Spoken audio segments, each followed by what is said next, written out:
Kim Anderson, thank you so much for being on the Positively Joy podcast with me today. It's my pleasure, my honor to be here. Well, I'm really happy to have you. You are the founder of Divine Perfect Mate.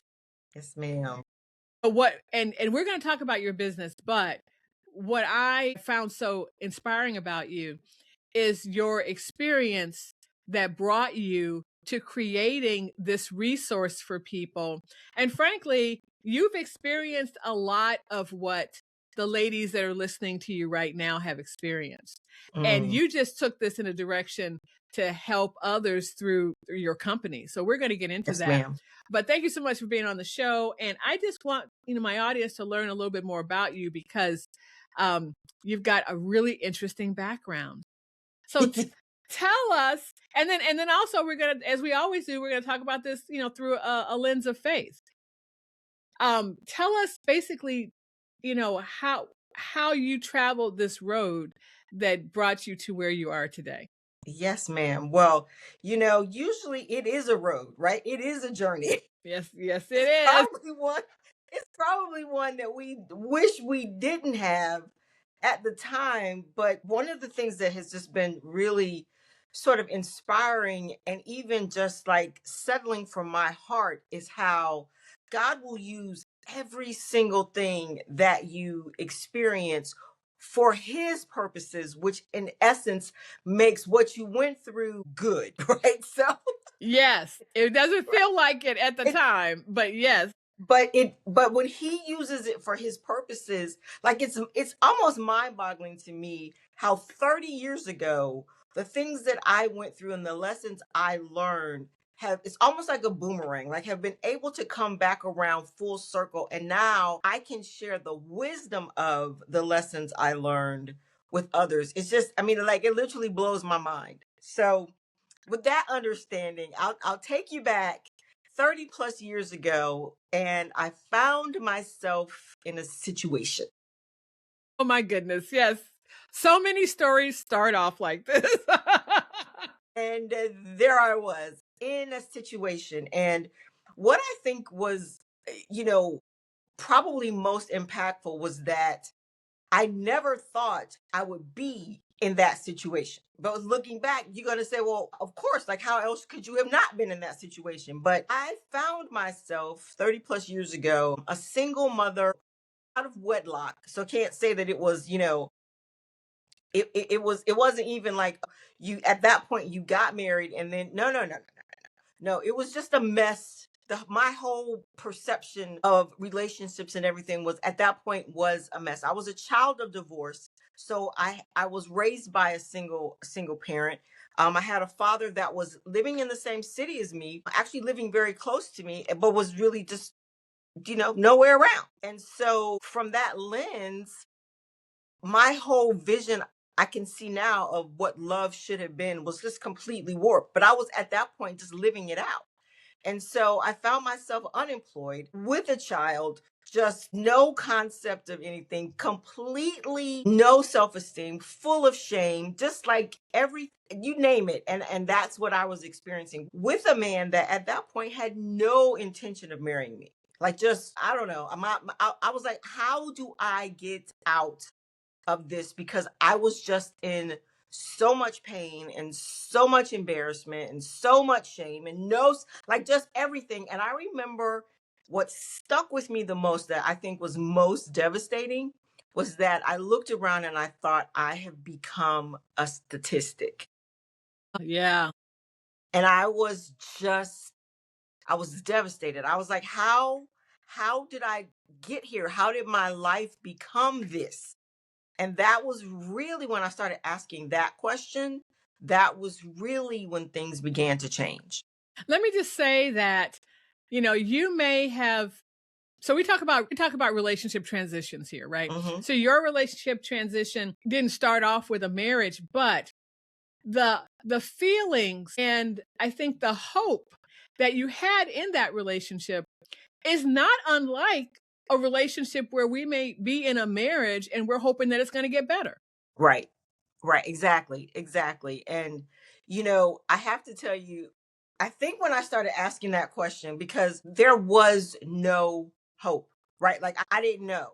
And all I knew was that I was embarrassed because you know how sometimes people can have a they can make a mistake in their life. And I don't mean that my son was a mistake, but the circumstances in which I brought him into the world, that was on me. But I remember like I can't hide my mistake, right? Like I can't sweep it under the rug. I was pregnant. Mhm.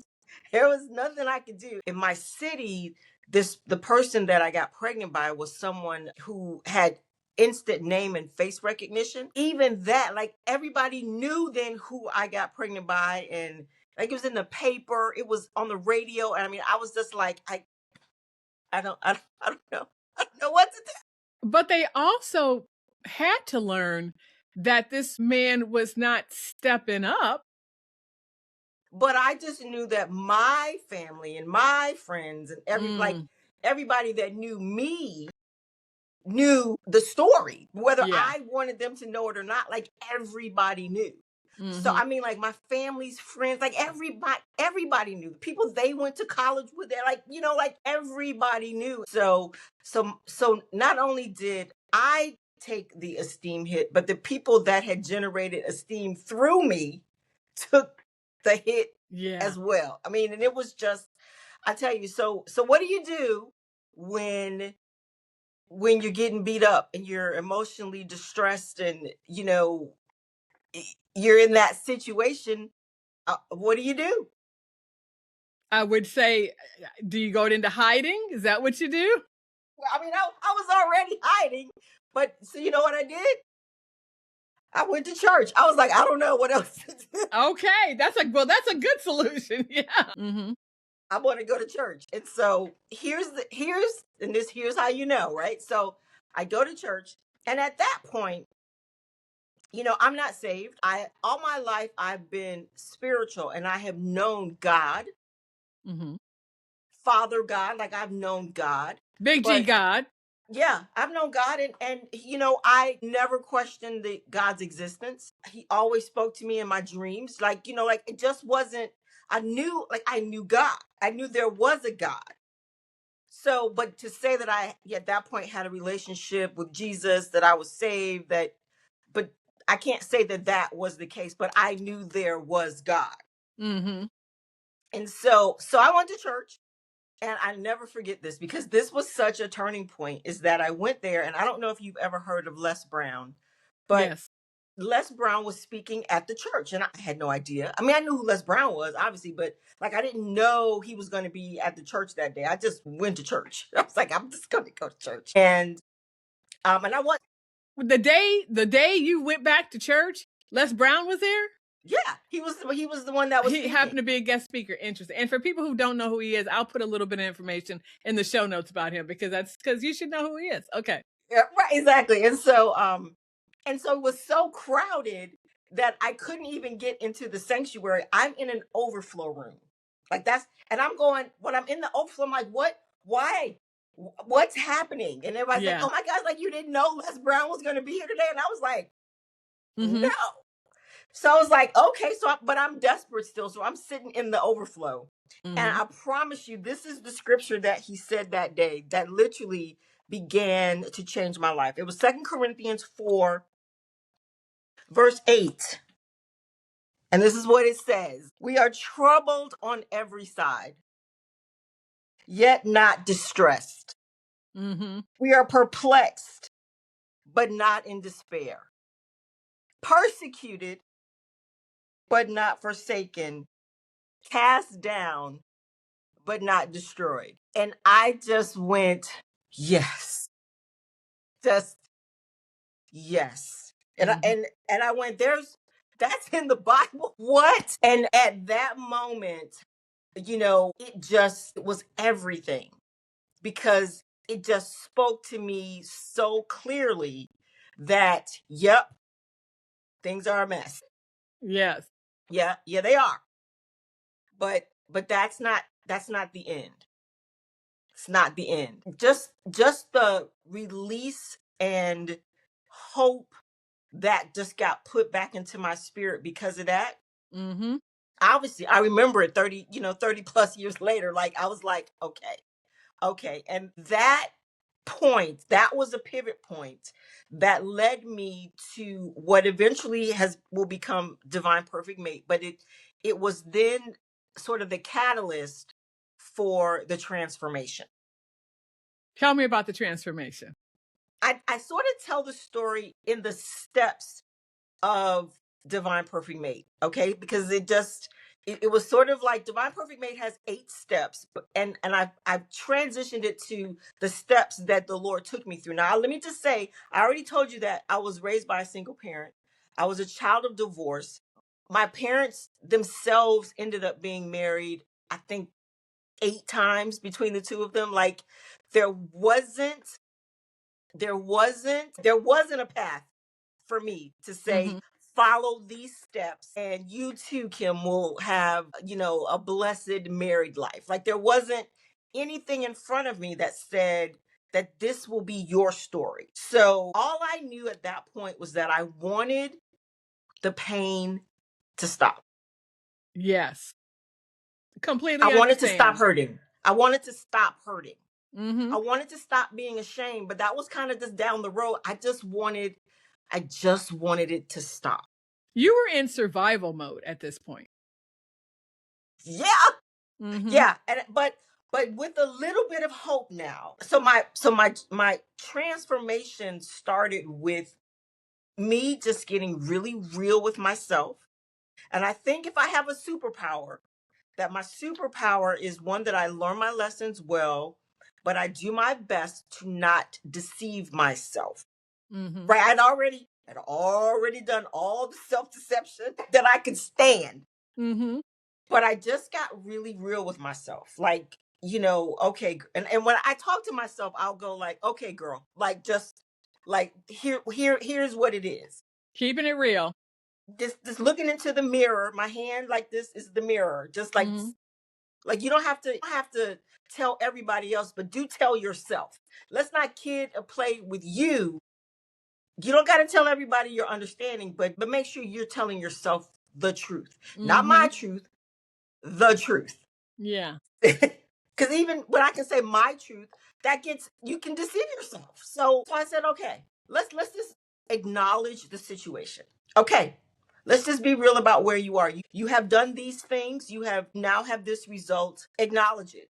Don't act like it's better than it is. Like just be real about it. Okay. Mhm. So I didn't stay in that place long, but I just said, okay, so let's just take inventory of where we are. And you have this, like you have this child. It's your child. You're gonna take care of him. Yes, you're gonna do everything you can to make sure that he is taken care of and provided for. Yes, you. Not what he will do, but what will you do? And so I think it was sort of that slap in the face for me, like, no, what are you going to do, Kim? Not what is this guy going to do, but what are you going to do? Because now this is on you. So what are you going to do? And so, so I stopped sort of the woe is me. I mean, it was still a mess, but I was like, okay. And then, in his mercy and his grace, like the Lord actually sent me people and brought people around me that were so supportive. Mhm. So I was able to work. Um, people might say, like it seems kind of, I don't know, it's just favor. Like, so I was working in TV news. And so some things Very might public, very Ex- public. so it might not seem congruent, but I had that opportunity, so I took it. And it was Mhm. morning news.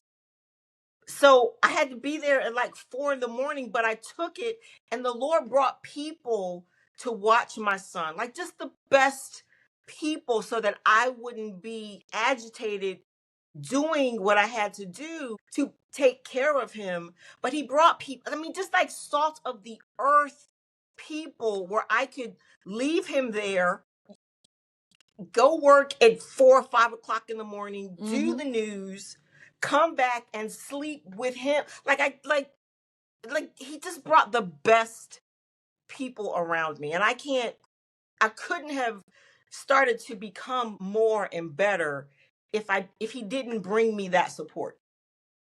just when I say I didn't have I didn't have it before, but suddenly I had it. And so that sort of began the next step. And as I was working and healing inwardly, the next thing I did was I just began to recognize patterns. And this was so pivotal for me. It was almost sickening because I began to see that the patterns that I was repeating weren't my patterns. I was repeating my parents. Gotcha. Mm-hmm. My mother was a single parent.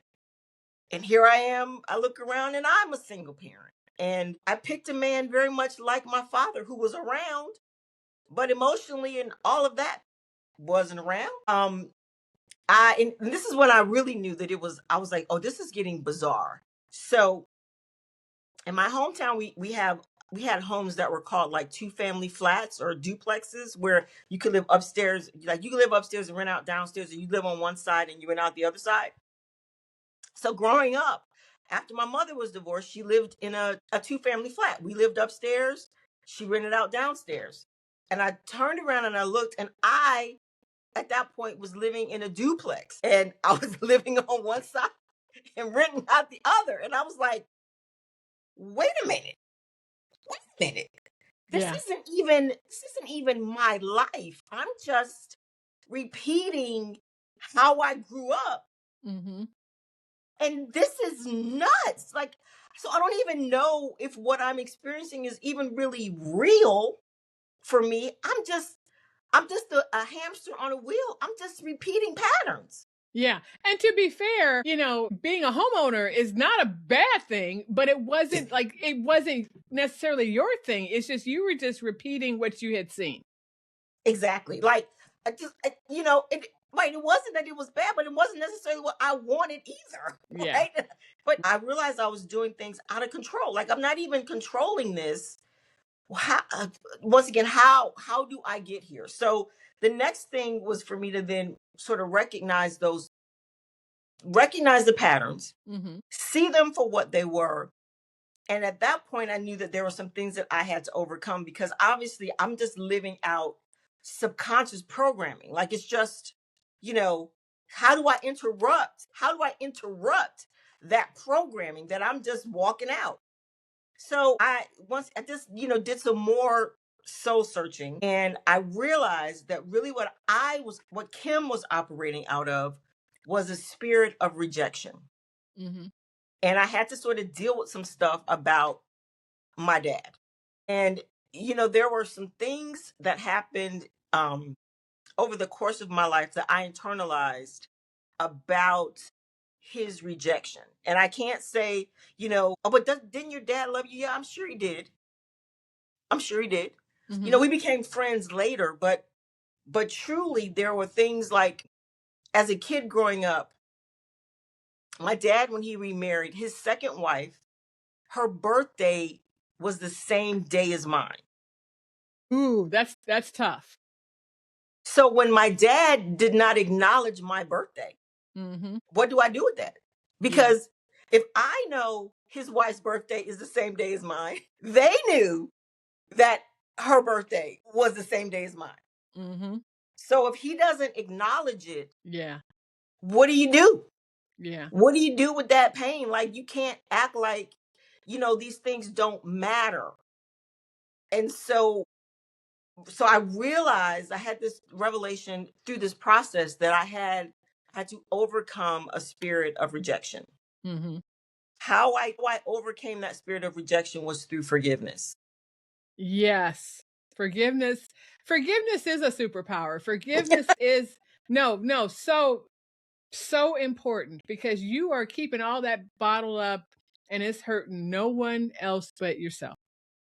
Mm-hmm. Absolutely. It is the catalyst for healing. It's the catalyst for change. Like, I don't know how God was telling me all these things, Mm-hmm. but I knew that once I got to forgiveness, that was really pivotal.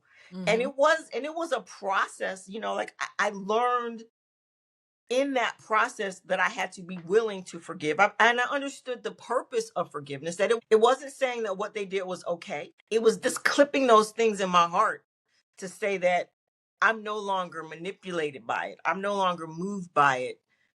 I'm letting that go. I'm letting that pain go. And in that whole process, I'm not saying there weren't days of, snot crying and just, all of that. In order to get past that spirit of rejection that was definitely sort of controlling things, that I really had to get through forgiveness. So forgive my dad, forgive my mom, I forgive the guy, I forgive myself. Forgiveness was just, it was the beginning of the brighter picture, the bigger life. But I cannot minimize how important forgiveness is. Very, very important. I've done a whole show on forgiveness. It's hard because, as you said, you're forgiving someone is not discrediting the pain and the hurt that they may have given to you, but you know that that's not good for you, and you know that hanging on to that and holding on to that is not good for you. So you are letting it go and forgiving them. And I guess one question is, I guess the expression is forgive and forget. When you forgive, do you necessarily forget? And I'd say Absolutely. no. No, not at all. Because I also believe and have come to understand that when people show you who they are, believe them, Yes, yes. right? So my dad showed me who he was. Okay. Yeah. The guy that I got pregnant by, he showed me who he was. Mhm. And so, yeah, like I didn't need that anymore. Like I didn't need that for any validation, because part of that relationship, even having it was some sort of validation for me. Like, oh, look at me, look at how good I am. I got this guy, but I didn't really have that guy. It was just what people thought it would be because he had some name recognition, but it really wasn't. I really wasn't like in love with him, and so once again, let's be real. Yes. Yeah, yeah, yeah. But still, once I got to forgiveness, and I didn't forget, but I did forgive, it didn't mean that now I needed to keep that door open.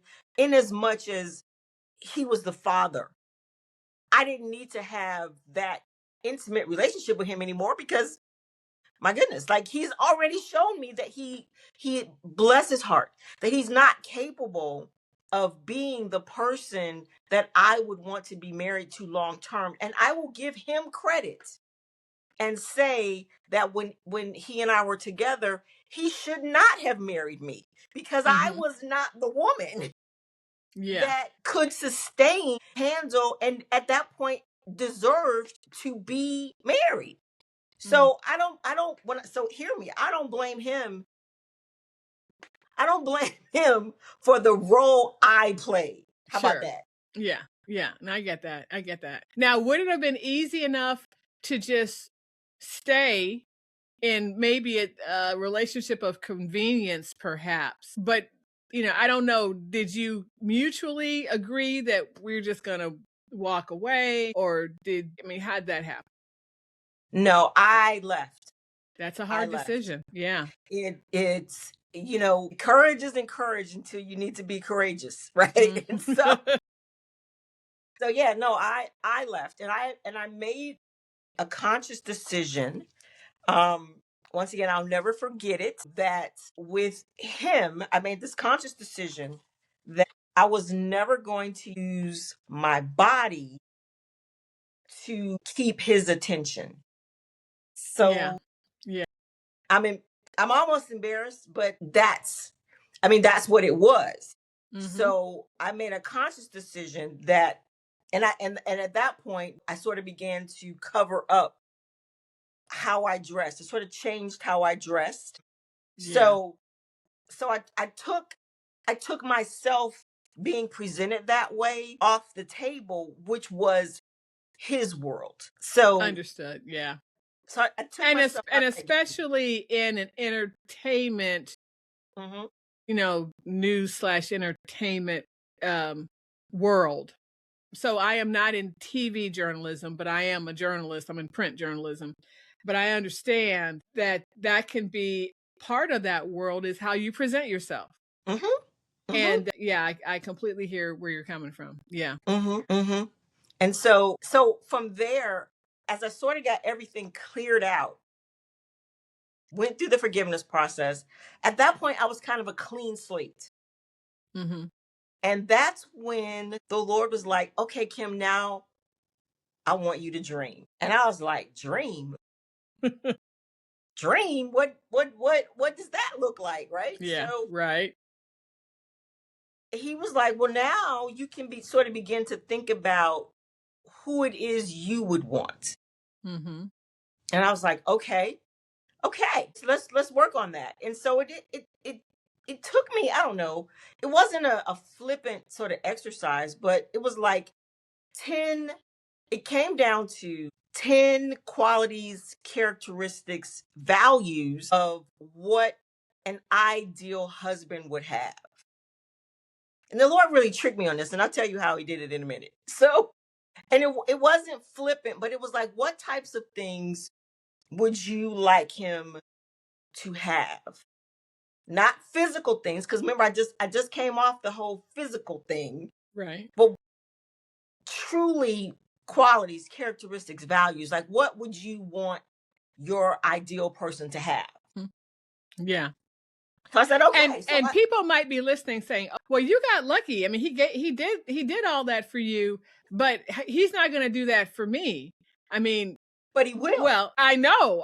But let's talk about that just a little bit, because I think that there could be some people listening going, well, okay, well, good for you. But so was it, I talk a lot about opening yourself to his, nudging, Mhm. to his grace, to all of that. So is that what you did? Yes.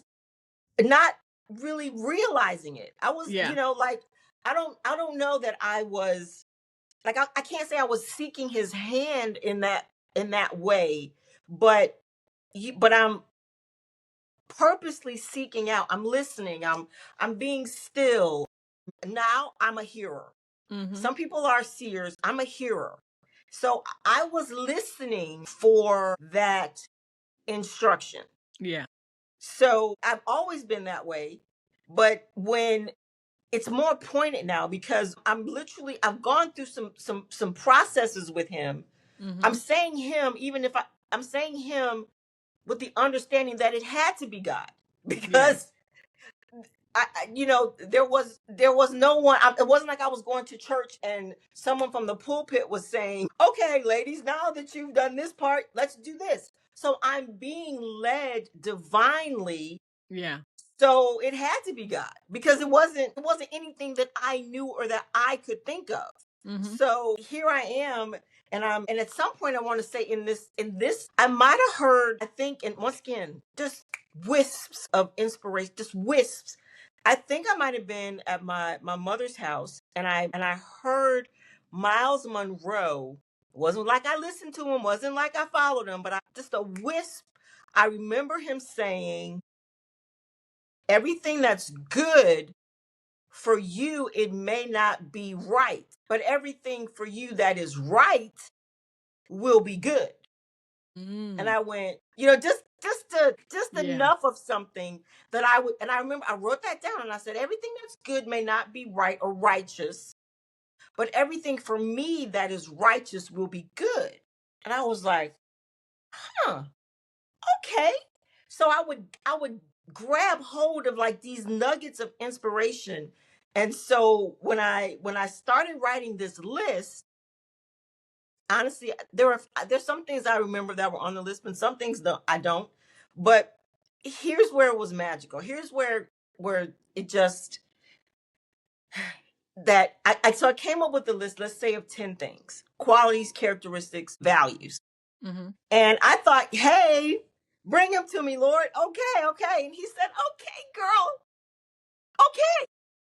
So here's what you're gonna do. And I was like, okay. I'm so excited because so now what you're gonna do is you're gonna become the list. And I was like, what? Oh, he tricked you. He He turned did. it over. He turned it over. Yeah. So I ended up whatever the That's things were that were good. on the list, right? That's so good, God. That is so good. Saying so whatever. Yeah. So here's how I did it. Here's some of the things that were on there. Like so, he said, now take one thing, Mhm. whatever that is, and you're gonna work on it for a month. So you're not gonna be trying to do all the things, but you're gonna take that thing and you're going to become it for a month. Mhm. So I Mhm. remember one of the things I wanted was that I wanted my husband to be cultured. Mm. And so how that ended up manifesting for me was that I would take myself on dates I would go to a high-end restaurant by myself and I would try different foods and I would, discover what I liked and what I didn't like. I would Mhm. go to museums.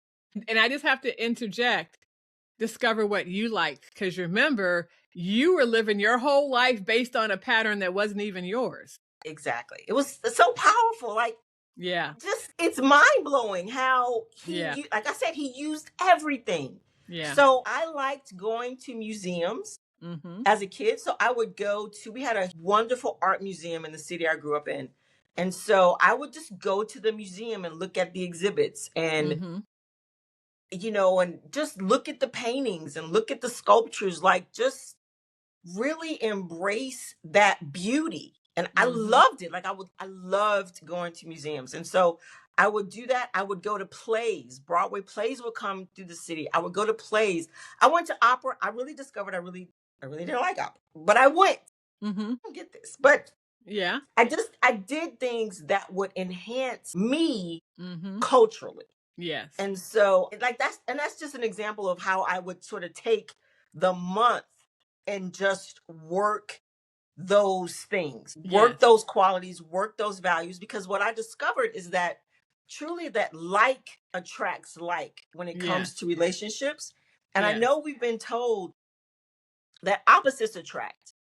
Well, I think the opposites are one's an introvert, one's an extrovert.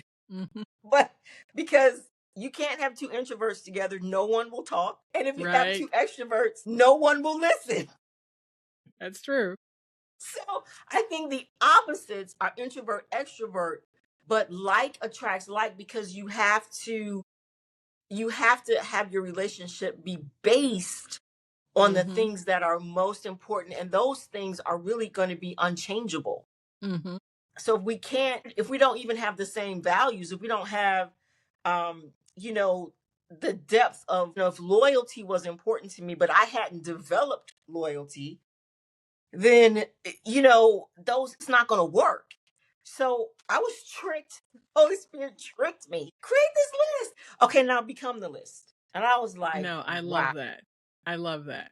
Wow. So So now let's take so you're learning all these things, and this wisdom that he is pouring into you gets poured into your business, Divine Perfect Mate. So let's just take Mhm. us a couple minutes, because we're running close on time, to talk about that. And then I will have all the good contact stuff in the show notes. But let's talk about all this wisdom that he's poured into you.